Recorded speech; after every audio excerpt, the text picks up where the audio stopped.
Volunteers of America, from its inception, was rooted in a foundation of faith. We started as a church, and today we exist as a church without walls, with no wrong doors that you can turn when you come to us for service.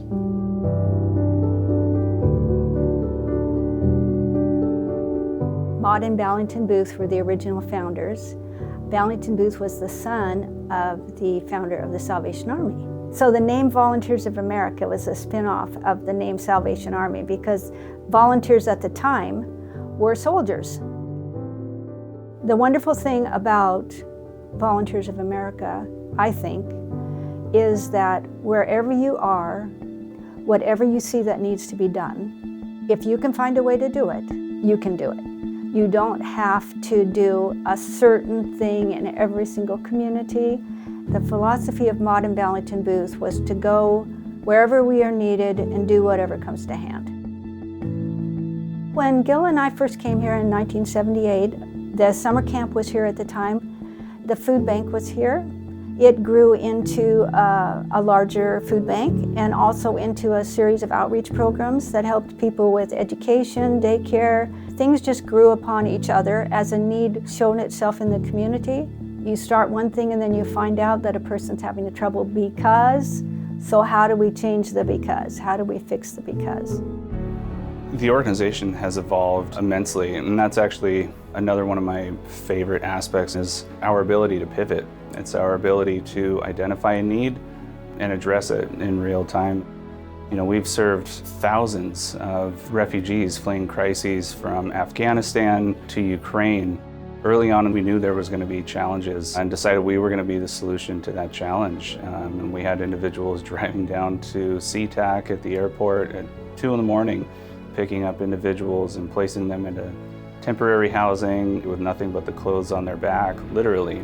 And now they're employed, now they are self-sufficient and starting new lives. Our behavioral health division is by far our largest program. And it started with one person with a vision, and now it's over 200 people, and it is meeting such a critical need in the community. COVID shut down senior centers all across the country, and the Carl Gibson Center was no exception. So when we took over management of that and opened the doors to seniors, you could see the change in people's faces as they came back, the next day and the next day.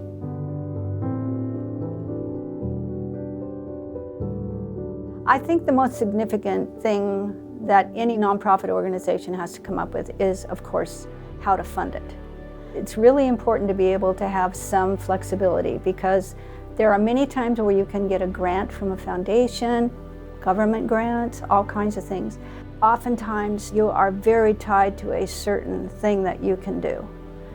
And we found that generally, you fix one problem, you come up with another one.